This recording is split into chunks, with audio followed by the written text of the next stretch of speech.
Welcome back to the Wrong Advice Podcast. I'm your host, John Picciuto, and I'm very excited to have my new friend, Clément Yeung, on the line with us today. Clément, how you doing, buddy? I'm doing really good. Thank you for having me, John. I appreciate it. So excited to have you on today. How about you introduce yourself to our listeners?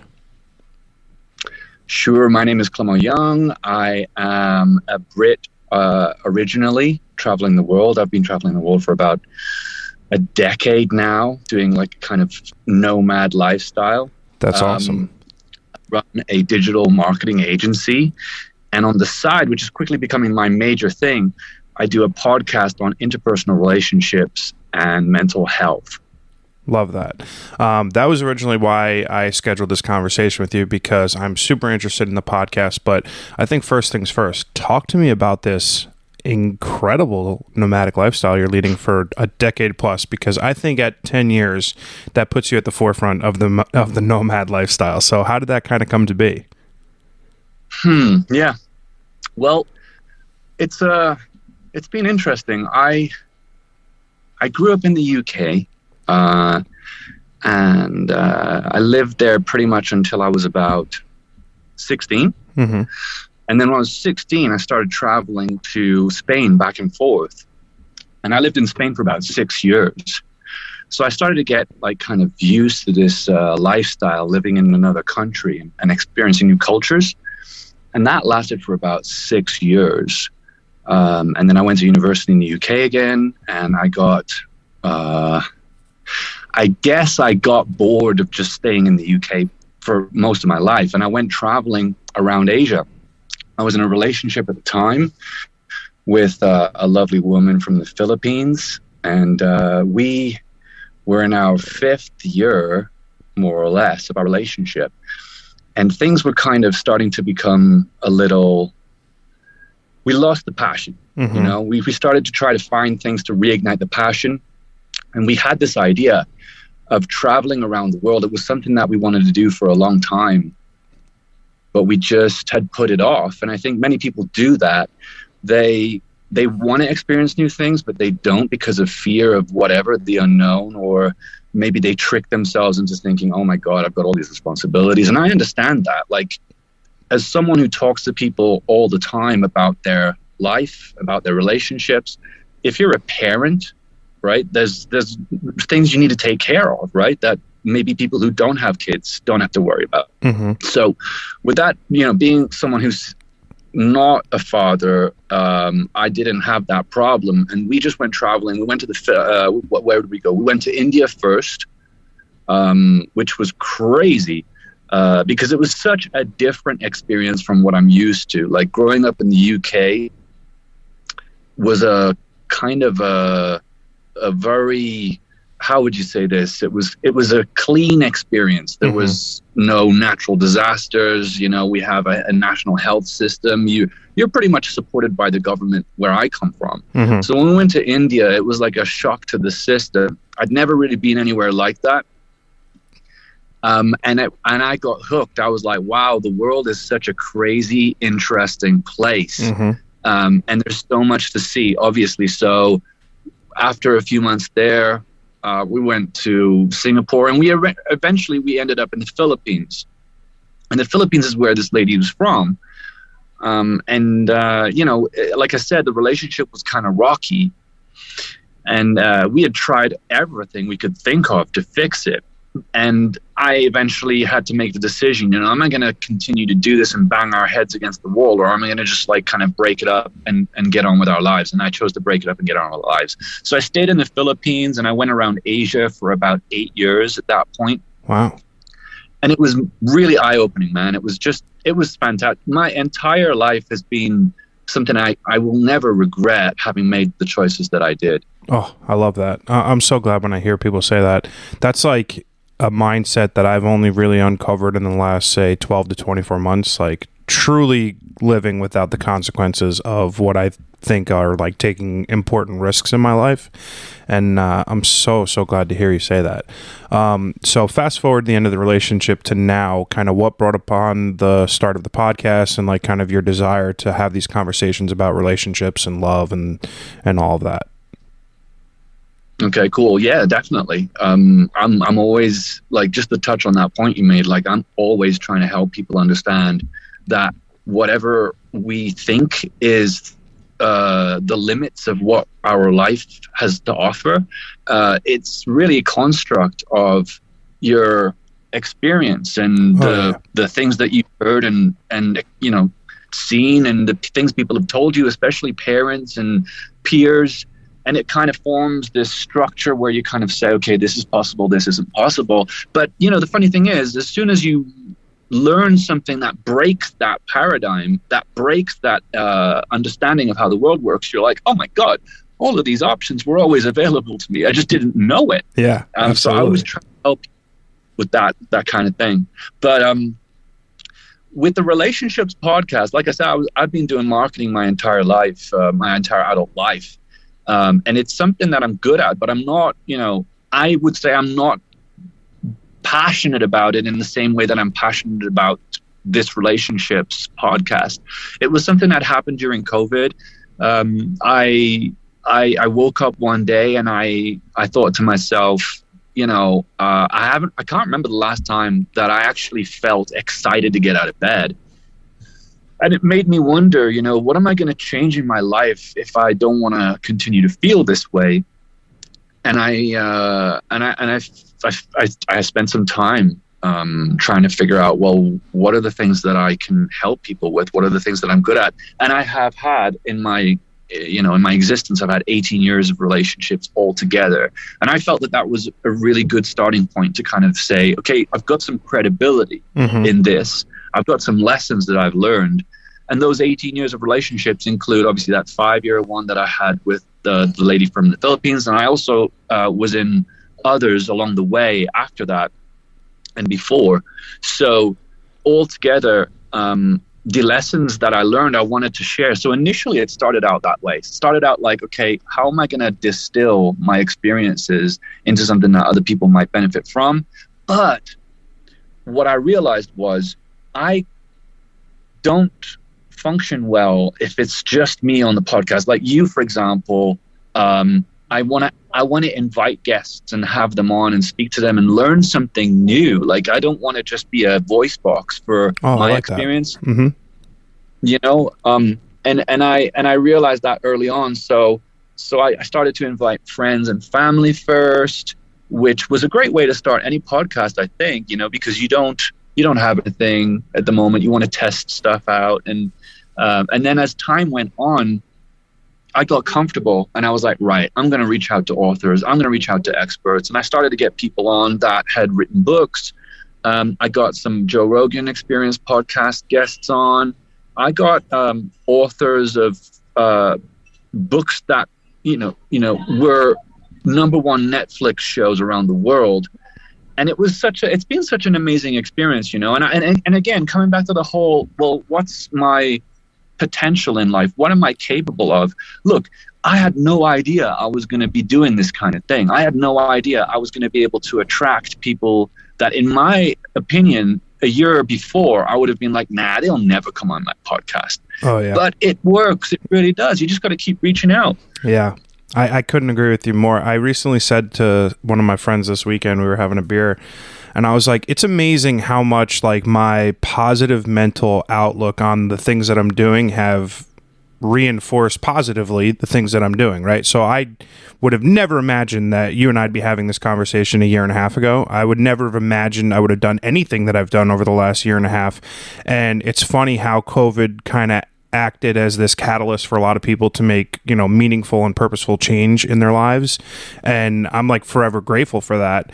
And, you know, a little background on me, I used to write a lot of relationship advice stuff for like Elite Daily, Thought Catalog. That was like my shtick in my like mid-20s. I was like always writing about relationships and stuff.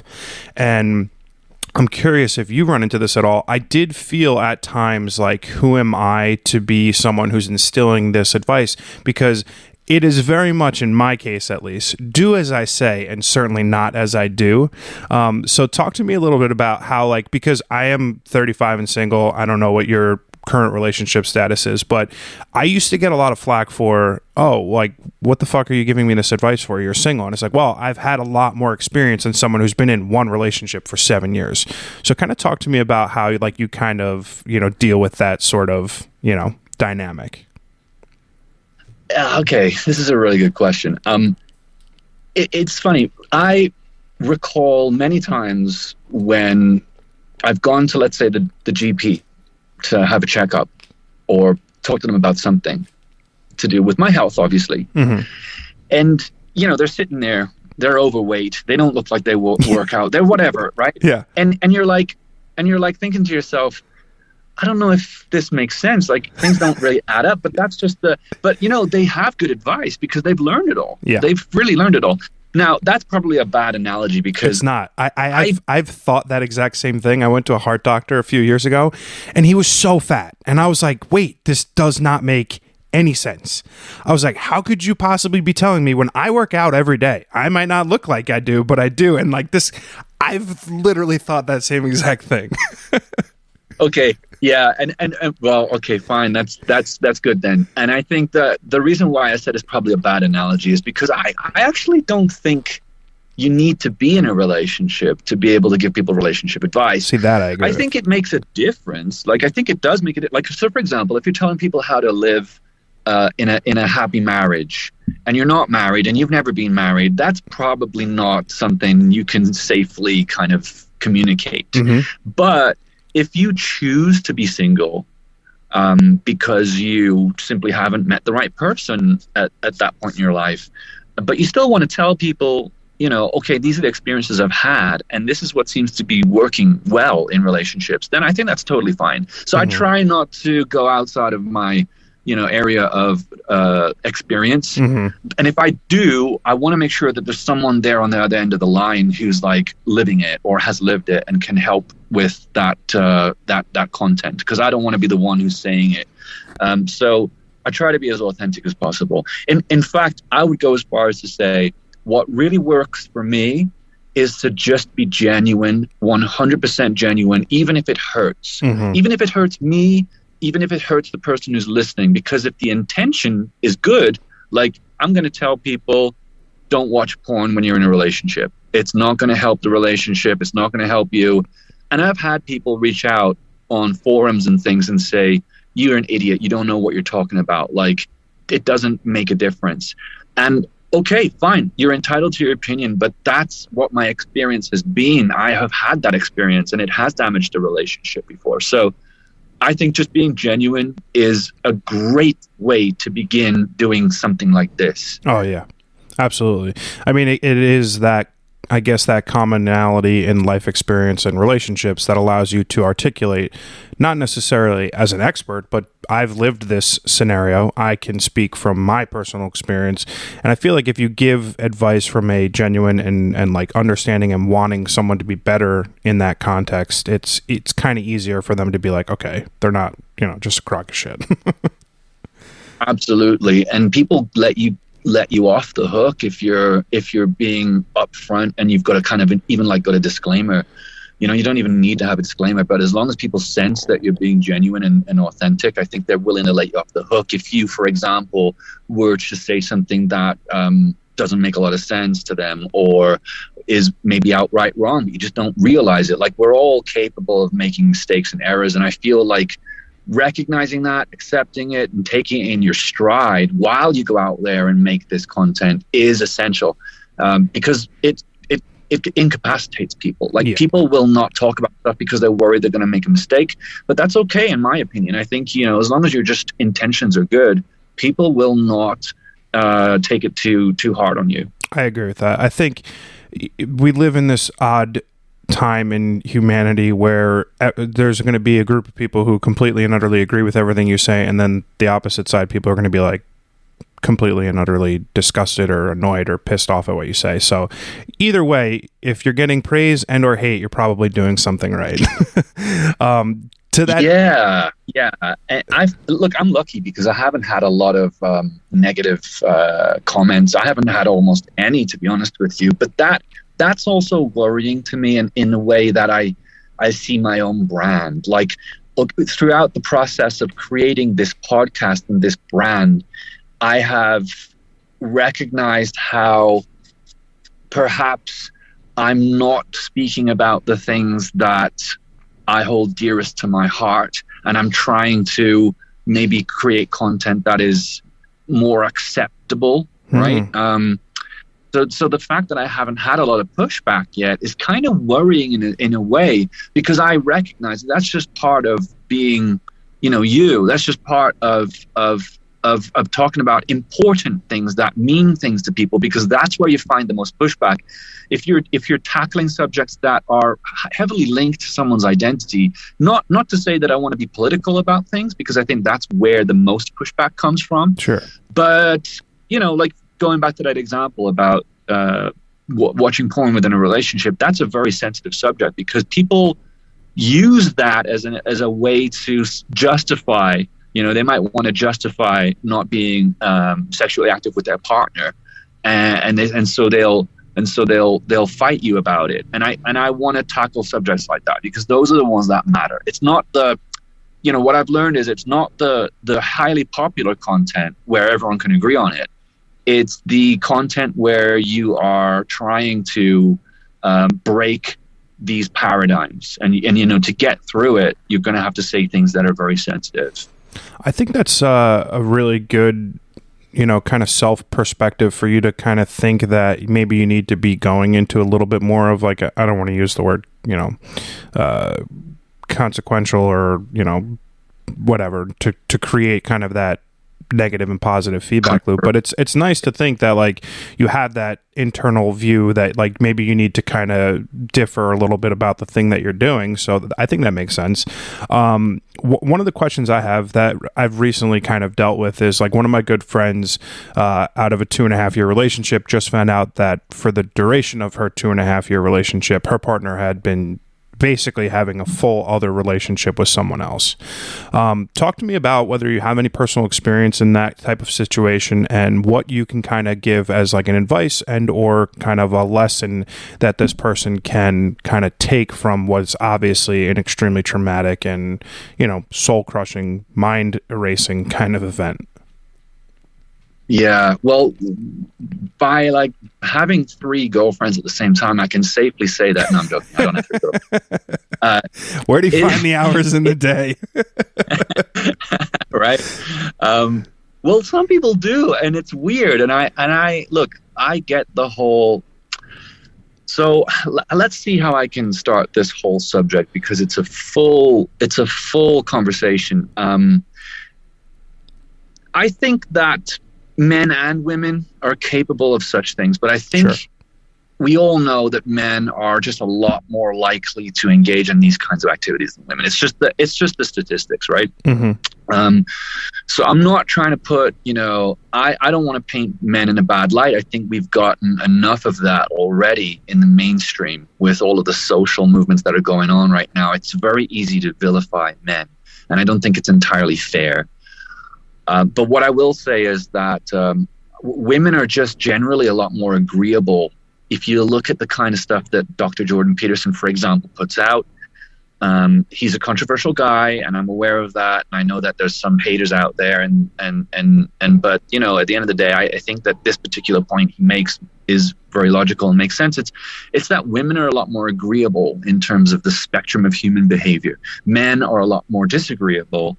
And so we are less likely to let people get away with small red flags and just, unsavory behavior, whereas women are a little more likely to stick around when, the man does things that aren't very nice and fair in a relationship.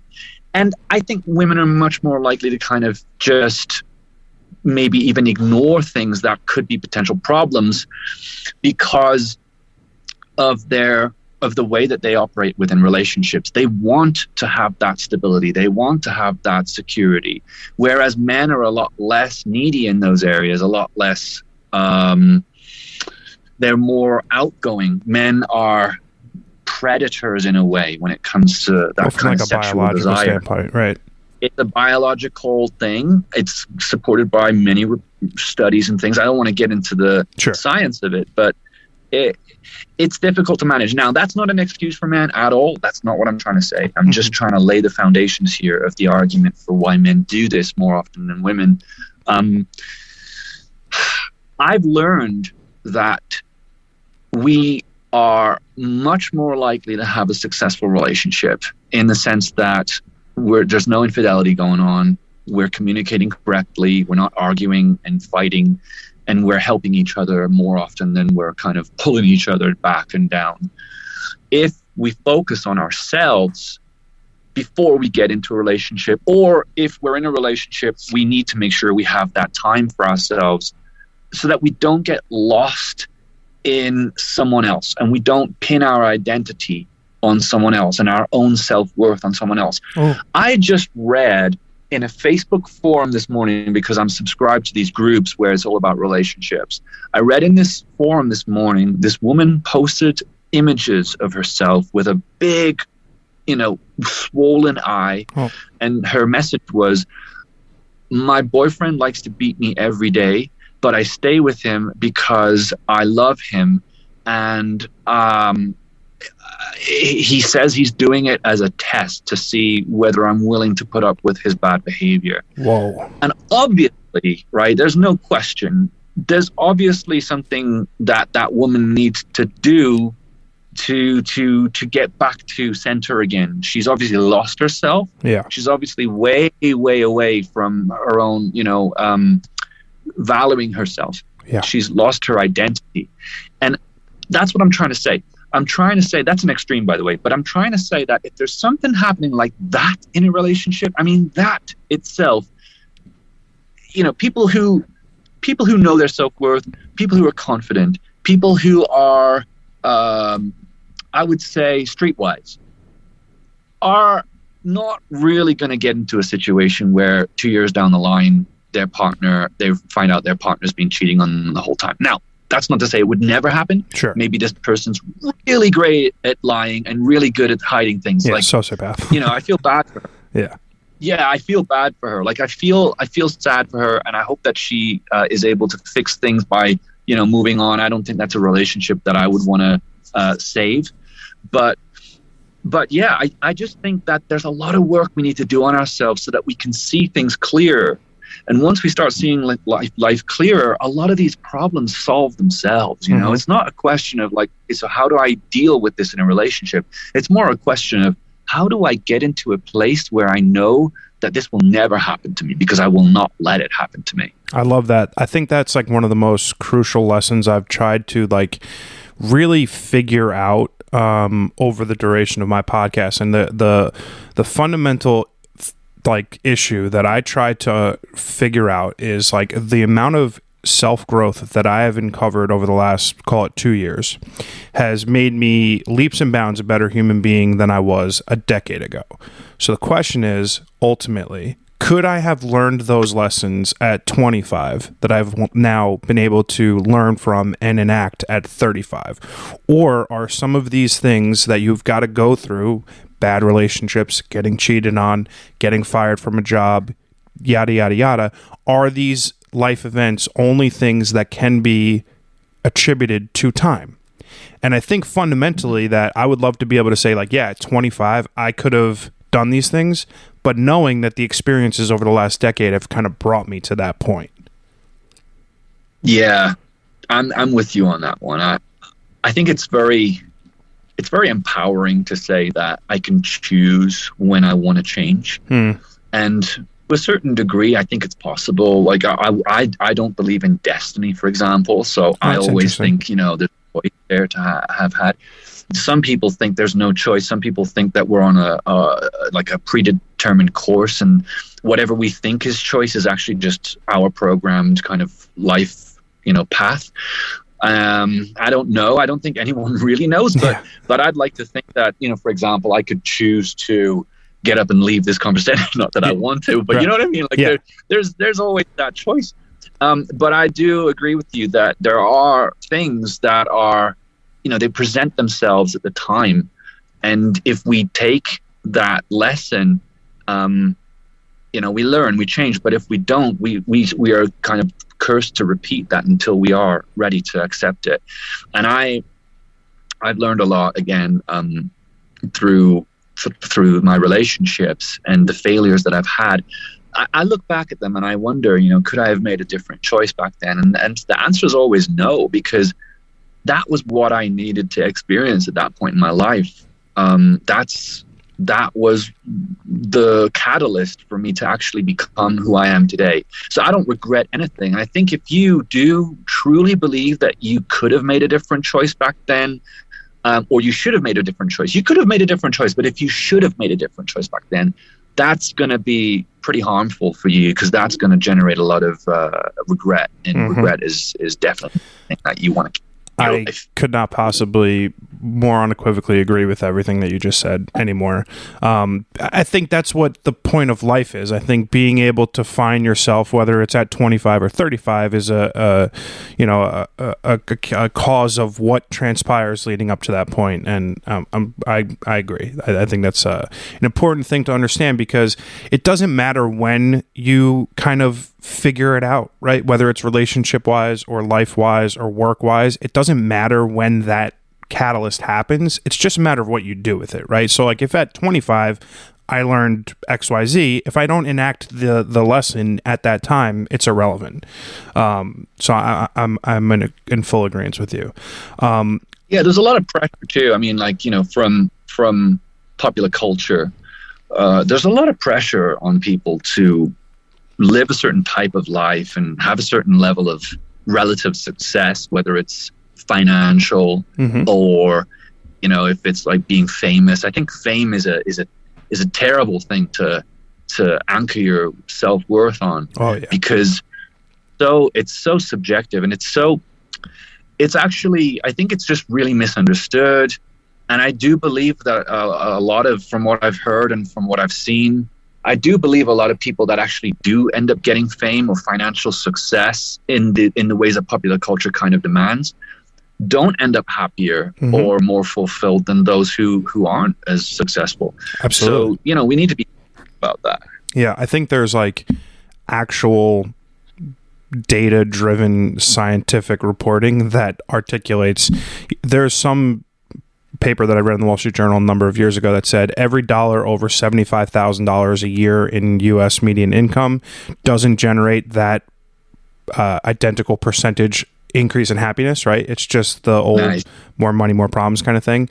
And I think additionally, everyone wants to go viral. Everyone wants to have 1 million Instagram followers, but the pressure and all of the baggage that comes along with that is something that people are probably not prepared for. I mean, I went viral a few years ago for an article I wrote about why chivalry is dead from a man's perspective. I wrote it for Elite Daily, and it was viral. It was 1 million likes on Facebook. I got interviewed by Cosmopolitan, and I did all these like really cool things. I think I read that. Nice, thanks. No, I'm serious. I think I remember that title. I recently reread the article, and I was mortified. I mean, this is like the musings of a 25-year-old who doesn't know what the fuck he's talking about. And I think the ultimate, like, the intention behind what I was saying was, in the hookup culture in which we live in, it's incumbent upon women to make men be responsible for their actions. Like, if they realize that they maintain 95% of the power dynamic in a relationship and they can kind of steer this however they want, we wouldn't be in the situation where it's like, hey, let's not get drinks, let's just come over and have sex, right? So that's I think what the intentionality was behind it. But to what I was ultimately trying to say was like, I wasn't prepared for what was going to happen then, and like it was what I wanted at the time. I wanted to be a writer on the internet. I wanted to have 1 million people like something that I did, and I was fully incapable of being prepared for what that lesson was. Now I've done additional self-worth work and understand that if something that I'm doing gains the respect and or adoration and or hate, I'm prepared for it. So I think it's something contextually to that timing in your life and that whole kind of situation. I mean, you could use that, but that's a great title, though. I mean, I'm not surprised you got a lot of traction with it. And obviously, the article is what what's the main reason for it, but I'm saying, like, you could even say that and then argue for chivalry. I mean, it's a kind of a really great title, so good job on that. But just here, I'll tell you something, man. I'm in Medellin in Colombia right now. Now, if you know anything about Medellin, you'll already understand there's probably a reason why a guy would go to Medellin, right? It's very, very straightforward. It's in the top 3 cities in the world for beautiful looking women. Now, that's not to say I'm here for that, but I do find it nice that everywhere I look, there's always someone incredibly attractive walking past. And I'm in a relationship, by the way, so just want to give that disclaimer that I actually am with someone and being faithful. But I want to tell you something, man. There is a whole class of men that seems to be growing and growing with, let's call it, popular culture, the shifts in popular culture and trends in our behavior. There's a growing class of men who are seeing destinations like Medellin in developing countries with very, attractive women and just low regulations or, kind of no real, I would say no real Western structures in place where, you've kind of, you got to behave, right? You got to be an upstanding citizen to get along in life. So it's a stark contrast from, let's say, living in a place like New York, right? You're not going to be able to get away with half the shit that you do in Medellin, in New York.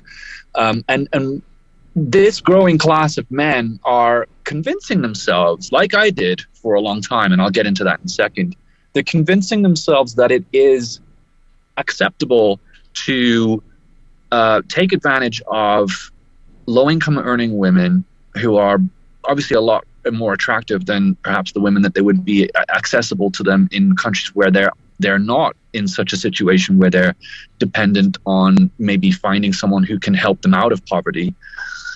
And so they come here and they get away with being assholes or, dickheads. And they'll do things like, I'm not going to mention any names, but and I'm friends with some of these people because they are genuinely fun, interesting guys, but they're a bit warped in some of their views. And I'm trying to be empathetic to them because I also went through that at some point in my life, but they'll get away with negotiating rules within the relationship where they can, go and sleep with as many women as they want, but they're always going to be able to come back to that one woman.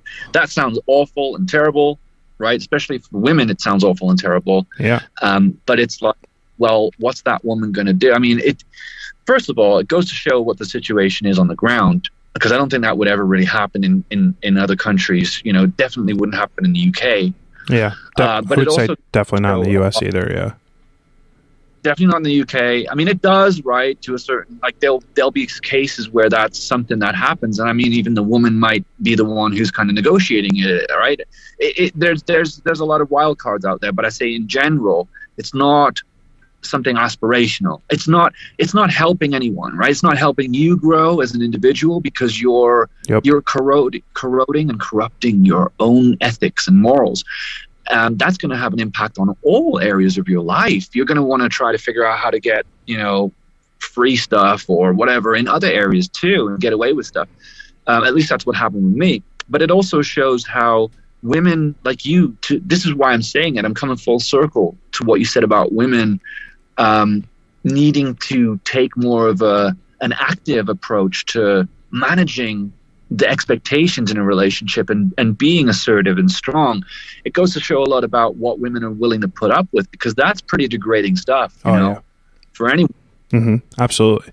I think, like, societal issues aside and like financial issues aside, like when you're brought into a scenario where you have a very lopsided power dynamic within a relationship, where if in this scenario you're the woman who's dealing with a piece of shit in essence, who's just doing whatever the hell they want, there are a litany of like psychological issues that are playing at hand here, right? Like she's got father issues or, whatever. There are like ingrained innate issues, but there is also like the societal pressures that go along with a lot of this too, because so much of our lives have been sort of like not regimented, but like put in place for us. So it's like, well, I got to do well in high school to go to a good college, to meet the girl in college so that we can get married by 25 and have a white picket fence and the kids and the schools.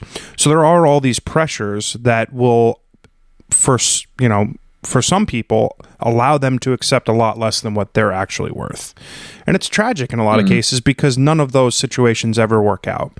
And then it is just a clock, right? Like, how long can they spend in this scenario, which is not healthy, not beneficial in any way, before they realize their own self-worth, that they can then turn that switch off and be like, I'm fucking out of here. It's sad.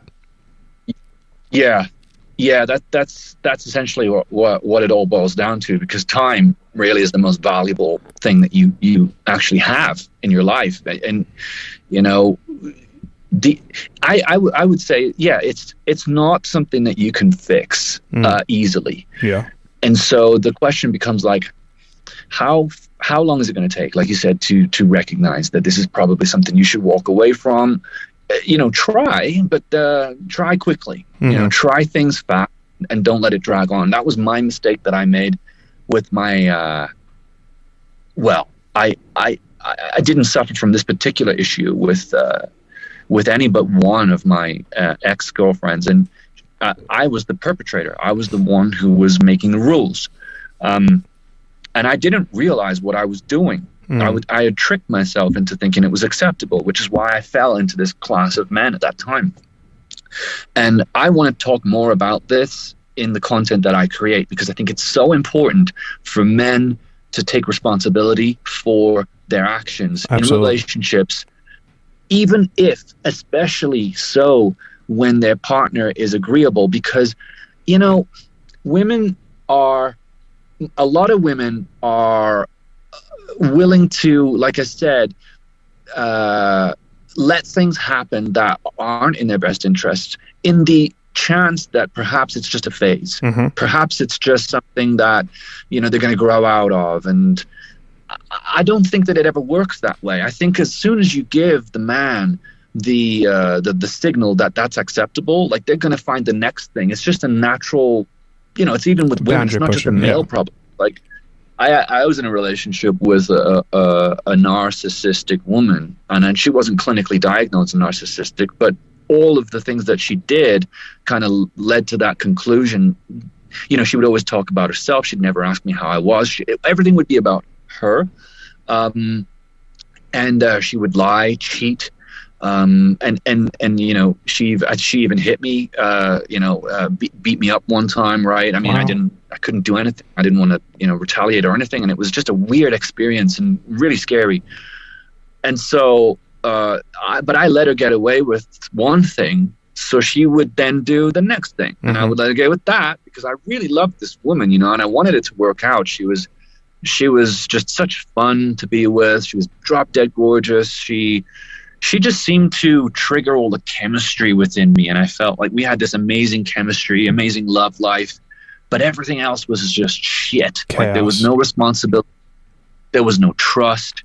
And my whole life was this roller coaster. And I looked back at the relationship where I was that person. I wasn't hitting her or anything like that, but I was, you know, essentially cheating on her because she had let me get away with, you know, this relationship that was open.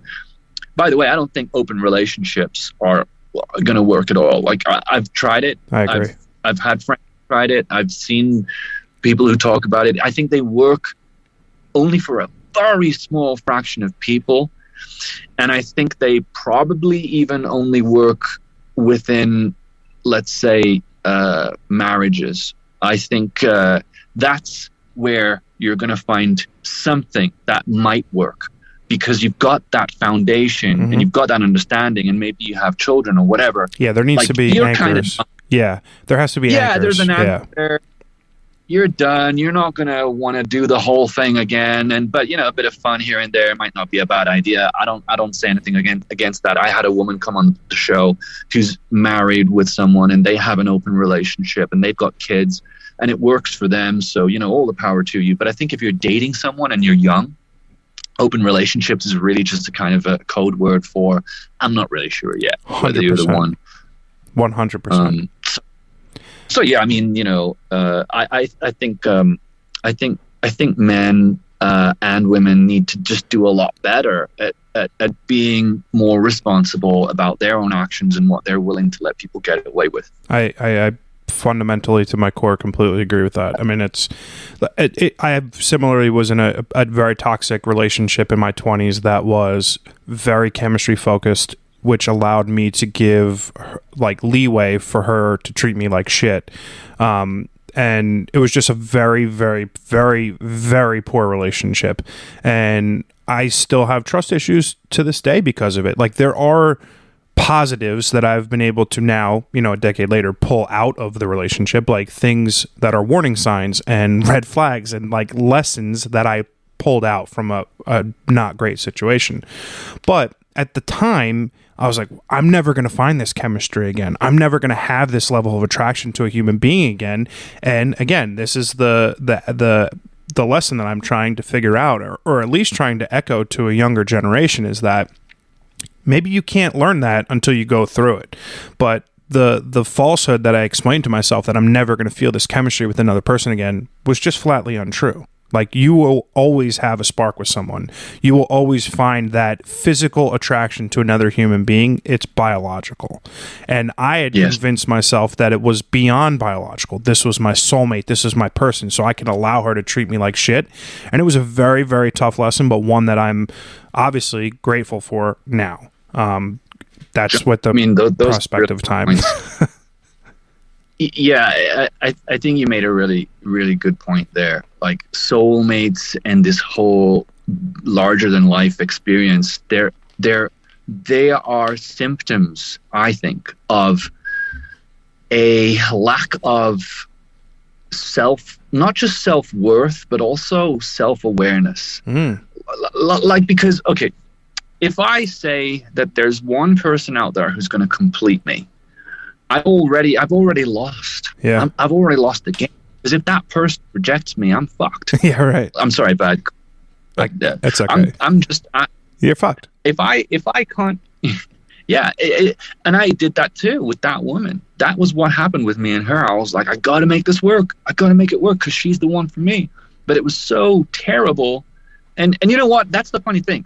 The ones that seem to be the soulmates can tend to be the ones that feel or are the worst for us. Oh yeah. And I have a theory for that. I think the theory is we get hung up on chemistry.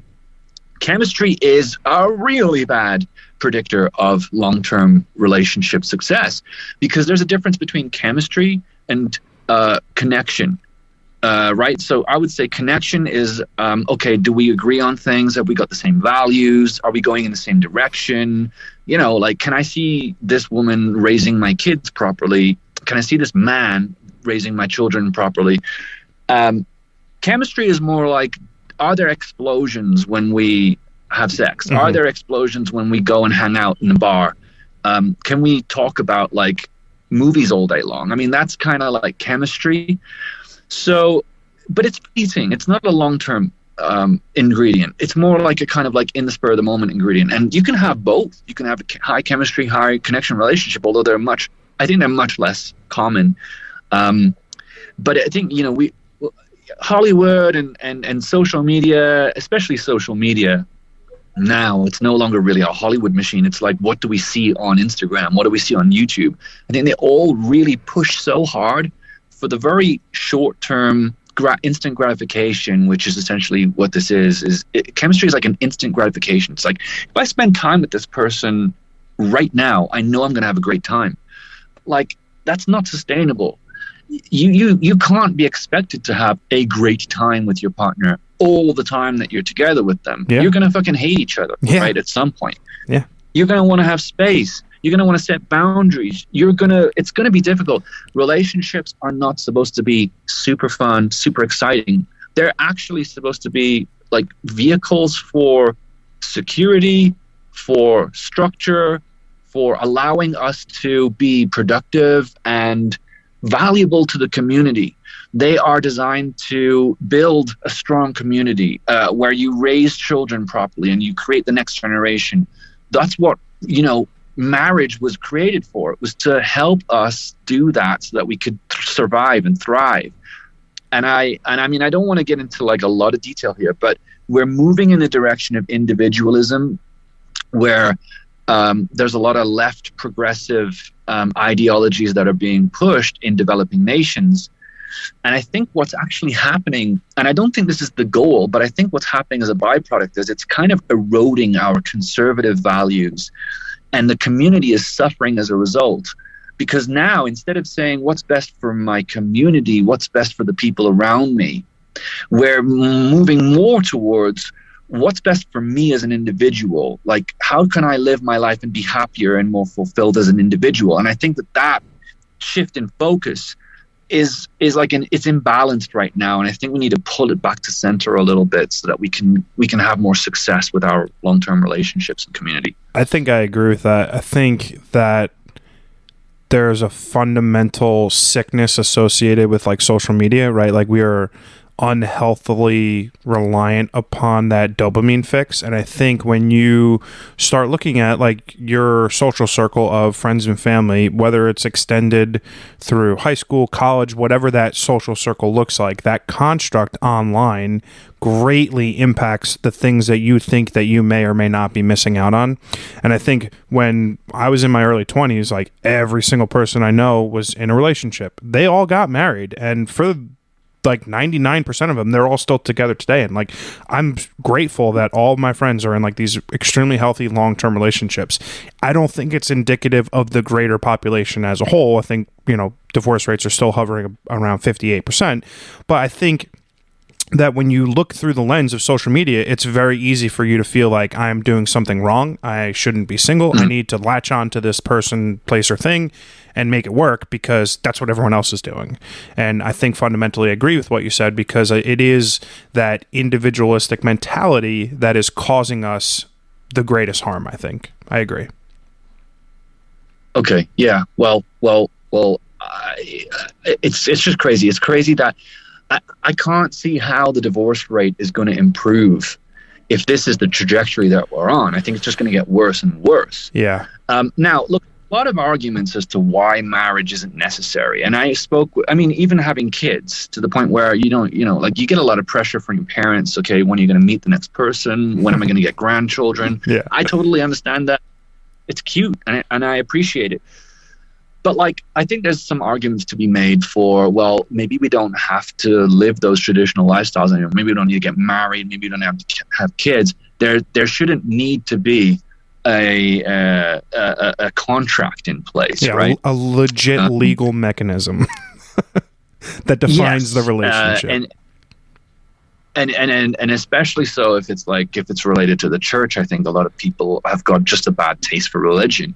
And I understand that too. Totally. I'm not religious as a person, but I think, and this is an interesting subject, I think having studied, what we briefly touched on, which was, well, what makes a community strong? I think a lot of traditional values that are covered, in the Christian tradition, in the Christian religion, are powerful for making sure we don't fuck up, making sure that we're always on track. Yeah, accountable. And I would say that a lot of them aren't. A lot of them aren't good. Mm-hmm. A lot of the teachings in the Bible are pretty dated, and we need to, move on and recognize them for what they are. It's a very complex subject. I think religion is a very complex subject. And so we need to have empathy with both sides. We need to have empathy with the progressives and say, okay, yeah, I get it. We're pretty intelligent these days, and we don't need to, tell ourselves these mythological tales to be able to be good people. Yeah. But I think on the other hand, too, there's the hardcore religious traditionalists that are fighting for structure. They're fighting for order. And although a lot of it may be hard to swallow, I get it. I understand that that's something that we actually need to keep feeding ourselves. I think what you just said is crucially important, because in that statement that you just made, it is a rationality and a willingness to look at two sides to an argument. And unfortunately, we are in a society and a time and age where that is not common anymore. People are no longer willing to flex or bend and learn. And fundamentally, that really filters into a lot of our lives, whether it's online, whether it's in our relationships, whether it's our workplace. And it's to a detriment for sure. Yeah, I think that's... Do you think that... like you have conversations with a lot of people. I saw that you've got a long list of guests, and I mean, this is a great platform, right? Podcasting is essentially, I think it's all about communication. It's all about listening and speaking and doing it in a way that is balanced. What have you learned along the way from your experiences with podcasting and talking to such a wide variety of people? I think it is almost immeasurable for me to articulate the amount of things that I've learned, whether it is having conversations with a priest about religion and religious constructs and my relationship to religion, whether it's having a conversation with a famous photographer about imposter syndrome and the relatability that we both experience in our craft, whether it's speaking with a gentleman in his 50s who's been battling cancer for a decade. I think the amount of conversational lessons that I've learned, the amount of life lessons that I've learned has been the single catalyst for doing the podcast. I think these conversations have informed my self-growth in a way that I could not possibly have expected and or planned for. And I think it is I made a joke initially on maybe my fifth or sixth episode with a guest where I was like, that was like a therapy session. And I think what the number one thing that I've been able to take from these conversations is that we live such a relatable experience, and it may not be visually seen that way online, right? So much of our lives are played out on a 3x5 screen in our pocket. And the commonality that we all experience in having loss, regret, love, heartbreak, happiness doesn't get talked about enough. And again, fundamentally, it facilitates through the core premise of were these things I could have learned a decade ago? And I've come to the realization that I don't think they are. So that my hope now moving forward is to take all of these wonderful things that I've learned and try to impart them onto people that are 10 years younger than me, 15 years younger than me. I mean, it is truly the greatest gift that I've been given was my decision to start this podcast. I could not be any luckier or any more blessed to be here having this conversation with you and everyone else who I will additionally continue to have these conversations with, because the barrier to entry is low, but we were strangers up until an hour ago. And now, I have a cheesy line that, now you're part of my family because we just spent an hour therapy session together. Yeah, that's really cool. I think you're right. It's funny, isn't it? How, you don't know anything about somebody until you start talking to them. It's all about the communication, and it's about the willingness to give someone a break. If you can give someone a break, even if there's something about them that just isn't sitting well with you, if you can give them a break, because everyone's got their own history, everyone's got their own challenges in life, you'll probably find that there's a lot more that you have in common with that person than you don't. And you'll start to understand more about why perhaps they're doing the things they're doing or they think the way they think. And it'll help you kind of empathize with them. It'll help you realize, well, I guess they've kind of got a point then. I mean, I can understand that, even if I don't agree with it. And this is fundamentally where I believe a lot of the problems that we're experiencing right now come from, is that inability to give someone a break, that inability to see beyond what we're initially presented with. Look, someone told me once, if you knew everything about your partner, if you knew their entire history, if you knew everything they'd ever thought, everything they'd ever done, you probably wouldn't want to be with them.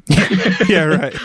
You know what I mean? It's like, we're all flawed. We've all had these weird experiences and thoughts and actions and done terrible things and learned from it. It's like, just give him a break, give someone a break, and you'll change your life if you are able to see beyond the instant appearance of whatever they're putting on Instagram or whatever they're saying politically. It's like, yeah, let's get along with each other. Yeah. But again, like, we're asking for such small things that in the context of the society that we live in now feel like monumental asks. It's alarming. I among the many ideas that I, muse on is like episode in and episode out. It's truly the most exhausting time in human history to be alive. There is no break. There is no... It's on all the time. There's arguments to be had about everything, and there's never. Yeah. Things are just going so fast. Yeah, it seems like they're going faster and faster. I mean, when I was growing up, I'm 38. So when I was growing up, in the late 80s and the 90s, as a kid, basically, I had no worries in the world. I mean, everyone as a kid probably goes through that. I mean, most people do. But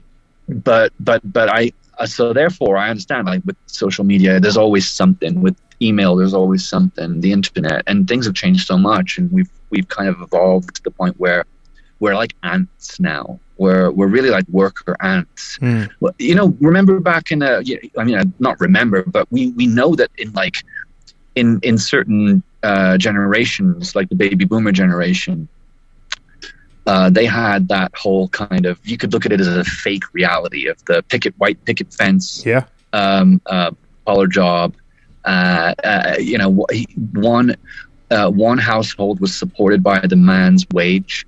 So they would go to work at, let's say, the Ford Motor Company in the US, and they would be paid, 4 times as much as a Ford employee is paid today. Mm-hmm. That's something that I think Peter Schiff reported recently in his podcast.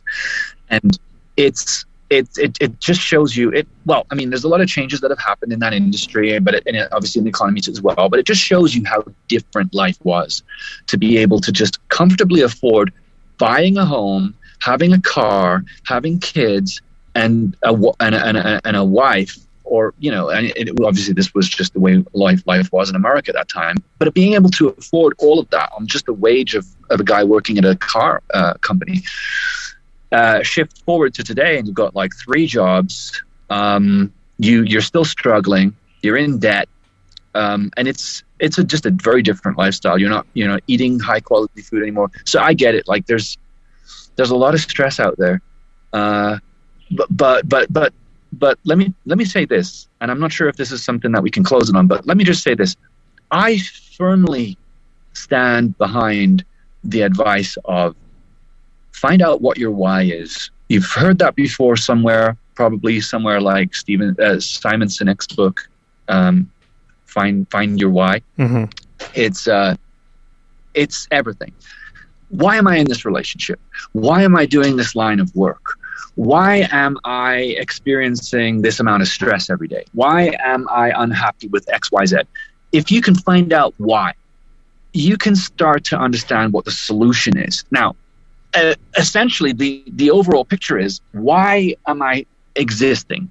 That's the ultimate question, because everything else is trivial. Everything else is a part of that one big question: why am I existing? Mm-hmm. My existence is, I want to help people. I want to have a better. I want to leave the world a better place before I go, and I can work back from that. Like, okay, so how do I do that? Like, so what do I want to get involved with then, if I know that that's my why? And so I would say, look, if you can spend some time, I know that we're busy and we have things to worry about, kids, feeding ourselves, whatever. But if you can just spend some time, figure that out, you'll be able to craft the kind of life that makes you happy and gets you fulfilled, and you won't regret later. So, yeah. That is a tremendous place to kind of lead off. I couldn't possibly agree with you more. I think I am living the life that I had always hoped for and never really thought I'd be able to get here. And I think I'm lucky in that regards. I like to spend the last couple minutes of every podcast just doing some little quick rapid fire questions. Just, you could kind of dive into how deep or how quick you want. But my first question for you is, what's your favorite book? Wow, that's a good one. There's a lot. I would say, well, what's the one that's made the most impact on me to date? I really liked Principles by Ray Dalio. Principles by Ray Dalio. It's a big book. Mm-hmm. It's pretty thick. There's two sides to it. So the latter half of the book is professional principles, and the former half of the book is personal life principles. Principles from a guy who helped build one of the largest fund management companies in history. And Ray is a really methodical, logical guy. So this book is all about figuring out principles that you can use to navigate any single situation that happens to you in life. Now, I don't really know the book inside out. I remember reading it a couple of times, so I'm no expert on the subject. But those principles in there and the way that he thinks, it really helps you understand, like, how do I make better decisions? How do I tackle life in a more efficient way? And it kind of comes back to what we were saying before. Could I have made a better choice? Well, if you read this book and you really follow the advice in it, I think you can. For example, one of the principles has helped me a lot because I'm very emotional and I'm a very spontaneous guy. So I kind of act on those emotions and that spontaneity more than I should. One of the principles is, if you don't know what to do, speak to 4 of your most respectable, credible friends. Like, look at their past. Did they make decisions correctly? Do they usually, are they happy? Did they not regret things? Talk to them, ask them what they think. If 3 out of 4 tell you to do one thing, do that one thing. Because they're probably, sometimes we just don't know. I like that. We have to use other people's. I like that. I'm going to put that on my Amazon card as soon as we get off the line. What's your favorite movie? Oh man. Well, I'm writing a script right now with someone that I actually interviewed a long time ago for my podcast. On a true story, and I'm a cinephile. I really love movies. Me too. I've loved them my entire life. To pick one would be impossible. Give me a few. I think. Well, we watched The Shawshank Redemption, my girlfriend and I, the other day, and I love it. It's one of the best movies I've ever seen, and it's just such a nice story about someone who has not given away their identity no matter what happens to them. And there's a power in that. There's the power in recognizing that we have control no matter what. And as long as we're good, I think that's something worth fighting for. So that's a great movie. If you want to come at it from a different perspective, I also really like American History X. I think that's a great movie too. Yeah. It's I like movies that teach us lessons, you know, and I think every movie should teach you a lesson, but it's that lesson, and it's kind of like wrapped in racism, but it's really about what we've talked about today, which is give people a break, try to understand where they're coming from, and you can make friends from the worst enemies, so that's another one. And I love Marvel movies. I like action, I like horror, I like a bunch of stuff. I'm with you. I see everything. I'm kind of getting a bit Yeah, I watch as much as I can. I get bored easily of like Marvel now. Even though I grew up with comic books, I still like to see them because I get excited about it. I'm excited about the new Batman movie coming out. Yeah, that's going to be pretty cool. Looks dark. It looks dark. It's not a kids movie, I think. So I'm gonna enjoy it. What's your favorite food? My favorite food, I think, let's tackle it from healthy and unhealthy. I like pizza, and pizza is my favorite unhealthy food. You can put anything on it, and it usually tastes great. I like Hawaiians, so that's very controversial right there. I like to have pineapple on it. I'm 100% Italian. That just like broke my heart. Yeah, well, I don't know how it happened, but I just seem to like the flavor. It's the sweet and the savory. It's understandable. Yeah, and I mean, one of my other favorite dishes is sweet and sour. So I like mixing that stuff together. On the healthy side, I think my favorite healthy food is avocado. Man, it never fails. Yeah, I put it on everything. I have an avocado addiction for sure. That's understandable. Well, you should come to Colombia, bro, because that's the national fruit. Nice. Yeah, I think I'd get myself into trouble there. Heavy one. Do you believe in an afterlife? Yes, I do. I just have no idea what it looks like or feels like. I mean, I have my theories about it. I don't think it's a guy in the sky who's going to open the door for you. Yeah. But I do believe that whatever we're experiencing right now is really just one dimension of what actually exists out there. Well, not one dimension, you know what I mean? Like, there's a bunch of dimensions, but I think there's more dimensions. I think that when we die, our energy moves on and does something else.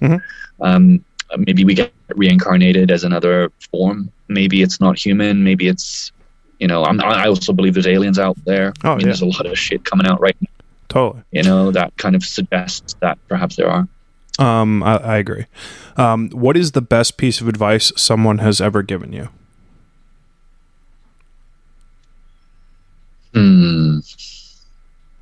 My father said to me, so my father is a very successful business person, and very lucky to have him. We've had a terrible relationship because he's been a workaholic, and he's an Asian guy, so he used to have an Asian teaching method and parenting method, which sucks. But I get it. And so, but I asked him, and I was genuinely open to what he suggested, because I rarely listened to my father growing up, which is one of my problems. And I said to him, Dad, you almost went bankrupt like 7 times during the 2007-2008 financial crisis. I said, how the hell did you deal with that? Because it must have been backbreaking for you, because you had investments in a bunch of properties, like millions of dollars of leverage from bank loans. And he was pretty much just losing it, I remember. But he came back from it, and I asked him, how did you do it? And he said, whatever it is that you fear in life, dive into it head first. Just fucking go straight for it. Because the longer and he didn't say this next part, but the reason why he said that was because the longer you avoid the things you're scared of, the more control they're going to take from you. You're going to find new ways of avoiding them. You're going to craft your life around their absent lifestyle, and you're not going to develop the skills and the strength that you need, and those problems are going to feed their way into other areas of your life. So if you have a problem with talking to women, for example, just fucking go and start talking to women, and you'll see straight away that the fears you had were just ridiculous. They were just lies you told yourself about your own self-worth. And so it's the same with anything. I think the more you fear something, the more you're actually going to need to go and dive into that to have a better life. I think that's an incredible perspective and a great place to end the podcast. Clément, thank you so much for coming on today. I am greatly appreciative of the time we spent today, and I really, really enjoyed our conversation, and look forward to chatting again with you soon. And thanks so much for coming on the podcast today. It's my pleasure. Thank you so much. No problem.